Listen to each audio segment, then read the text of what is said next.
all of you need to have emergency funds. Yan ang kahinaan ko, emergency funds. Ang emergency fund ay buwan na nagastusin mo, tubig, kuryente, upa. At least meron kang 1 buwan, umpisa, 3 buwan, 6 na buwan. The more the better. Ito lang, bibigay ko lang sa iyo. Ito, parang private coaching ko nito kay Victor. Pero para sa inyo na rin to. There are 5 levels ng income natin. Level 1, 2, 3, 4, and 5. Level 1, daily, weekly, monthly, annual, decade. Ang ibig sabihin ng annual, may 1 year ka ng emergency fund. Kahit na hindi ka magtrabaho, buhay ka.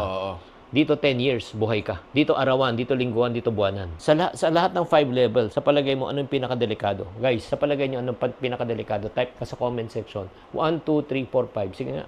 Palagay mo, ano yung pinakadelikado? Daily. Hindi. Ano yung susunod? Weekly. Weekly. Hindi. 3 na lang. Sana tumama ka na. 10 years? Mali pa eh, no? Mali. Dalawa na lang. Yung ano ba to? Monthly? Monthly. Ang monthly, number 3, ang pinakadelikado. Bakit? Kasi, pag nasa level 1 and 2 ka, isang kahig santo ka walang kahig walang tuka, gagawin mo lahat para makalabas ka. Ang problema, pag nasa monthly ka na, may 15 at 30 ka na. Nabibili mo na gusto mo, nakakain mo na gusto mo, na-afford ang gusto mo. Ang problema, nagiging comfortable ka na. You stay at your comfort zone. Wala ka sa level 4. Wala kang pondo ng 1 year or di ba?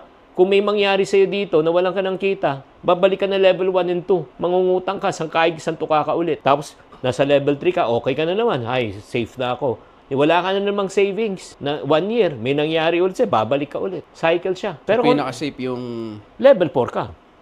Ito yung 1 year, no? 1 year. Level 4 ka muna. Para pag may nangyari, balik ka lang sa level 3. Pag nasa level 4 ka na, level 5 ka na. Watch the full video at Chinky Tan's YouTube channel. Subscribe now.